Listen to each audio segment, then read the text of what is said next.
नमस्कार दोस्तों, सबों का स्वागत है। हम आशीष पांडे। हम अपनी बात संक्षिप्त में ही रखेंगे। पहला विषय समाज क्या है। मेरे हिसाब से हम और आप ही समाज हैं। हम जैसा 50 और आप जैसा 50 हो जाए तो 100 का समाज हो गया। हमको और आपको अपने विचार में सकारात्मक परिवर्तन करने की ज़रूरत है। अच्छे समाज का निर्माण हो गया। और क्या, ऐसा नहीं है कि इंद्रलोक से 500 व्यक्ति का मंडली आया जिसको समाज कहते हैं। ऐसा कुछ नहीं है, यही सब कुछ है। हम और आप मिलकर समाज का निर्माण करते हैं और करते रहेंगे।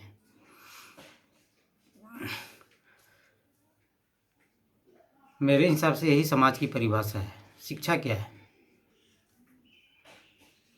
समाज को सुचारू और अनुशासित ढंग से चलाने के लिए शिक्षा का ज़रूरत पड़ता है।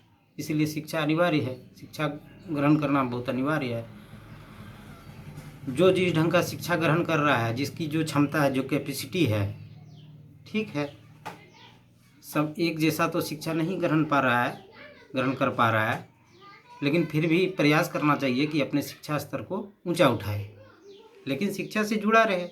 थोड़ा पीछे भी है लेकिन जुड़ा रहना चाहिए।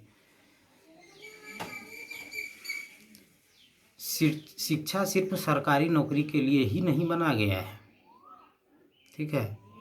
हाँ, हम ये मानते हैं कि सरकारी नौकरी जीवन यापन करने के लिए एक अस्थाई साधन है, लेकिन व्यापार में भी शिक्षा की ऐसा नहीं है कि कम शिक्षा का ज़रूरत पड़ता है।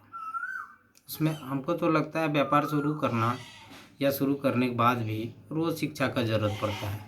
अगर कोई आभूषण व्यापारी है तो वो रोज़ अखबार में देखता है सोना का क्या भाव है, दिल्ली में, बम्बई में चांदी का क्या भाव है। वो भी तो स्टडी है, वो भी शिक्षा है। क्या है, अगर कोई राशन दुकान वाला है तो नासिक में प्याज का भाव देखता है, आज क्या भाव चला प्याज। तो हमारे हिसाब से कि हर व्यापारी को भी शिक्षा का ज़रूरत है, और सरकारी विभाग में जो जाते हैं या जाना चाहते हैं उसे तो है ही, उसमें तो कोई संदेह नहीं है। लेकिन शिक्षा किसी भी विभाग में अपना कम योगदान नहीं रखता है, चाहे व्यापार रहे या नौकरी।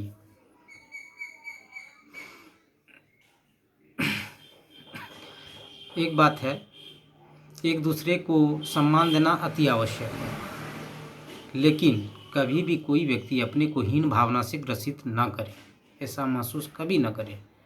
सबों के जीवन में चुनौती है, इसे स्वीकार करें, सहर्ष स्वीकार करें। अगर किसी व्यक्ति के विचार में कमी है तो उसका विचार बदलने का कोशिश करें, उस व्यक्ति को बदलने का प्रयास न करें। मतलब अगर कोई मेरा मित्र मुझे कोई परामर्श देता है और वो मुझे परामर्श अच्छा नहीं लगता तो परामर्श को बदलने का चेष्टा करें, ना कि उस मित्र को बदलने का चेष्टा करें। फिर अगले वीडियो में आएंगे, हमारा जो भी विचार होगा, मुझे जहाँ तक जानकारी है, अपनी बातों को रखेंगे। तब तक के लिए नमस्कार, बाय।